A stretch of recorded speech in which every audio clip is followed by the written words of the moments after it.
Persahabatan dengan mempergunakan mamon.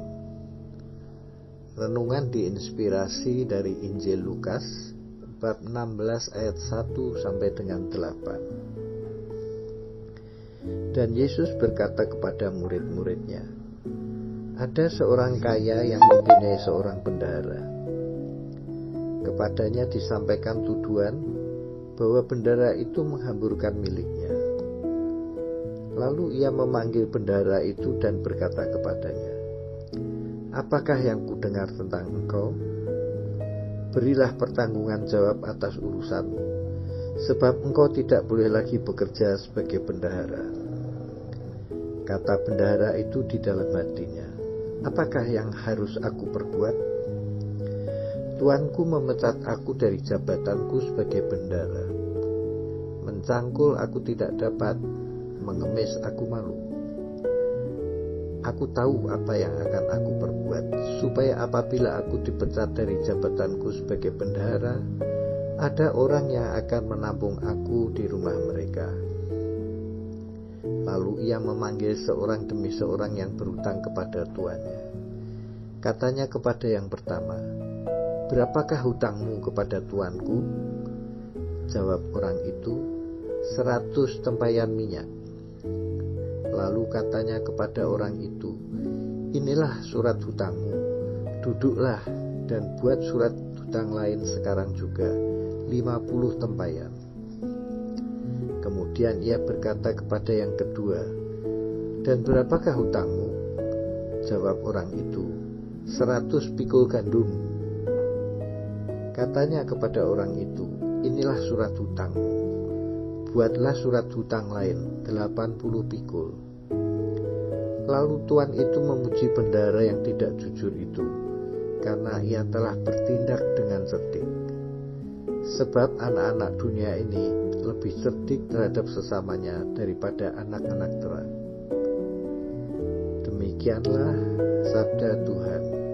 Terpujilah Kristus. Kami pernah memiliki sopir. Ia seorang yang taat beribadah. Dia tidak pernah melewatkan kewajiban doanya kecuali saat sedang menyetir mobil. Dia juga selalu memberi sedekah setiap kali ada peminta-minta yang menghampiri.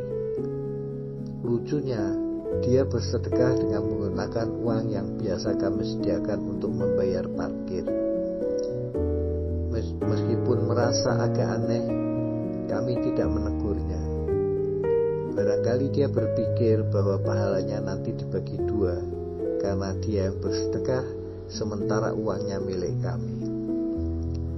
Apa yang dilakukannya mengingatkanku untuk selalu bersedekah. Ketika aku lalai, Tuhan menyuruh orang lain melakukannya untukku dengan berbagai cara, dengan sukarela ataupun terpaksa. Bagi banyak orang, uang adalah energi. Uang dapat memberikan daya hidup, namun juga dapat membinasakan. Survei mengatakan bahwa memiliki uang membuat pemiliknya merasa lebih stabil dalam menghadapi kehidupan, sehingga semua orang berjuang untuk mendapatkannya. Seandainya dapat bercerita, tiap lembar uang dapat mengisahkan suka duka pemiliknya. Sorak kebahagiaan orang yang pernah berhasil memilikinya, atau air mata mereka yang dengan terpaksa harus melepaskannya.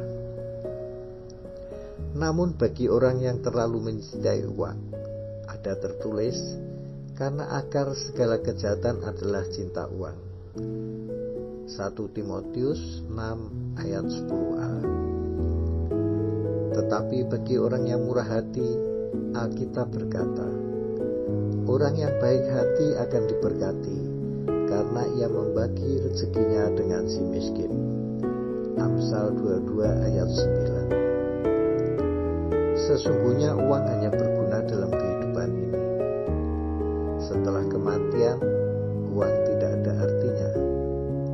Bukan uangnya, tetapi bagaimana ia memperlakukan uang itu yang akan menentukan kehidupan macam apa yang akan dijalaninya di dalam keabadian.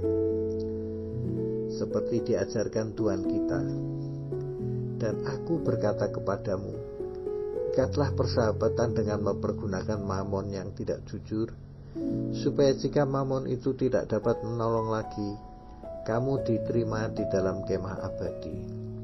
Lukas 16 ayat 9. Marilah kita bersyukur atas rahmat dan anugerah yang diberikan oleh Allah dalam kehidupan kita.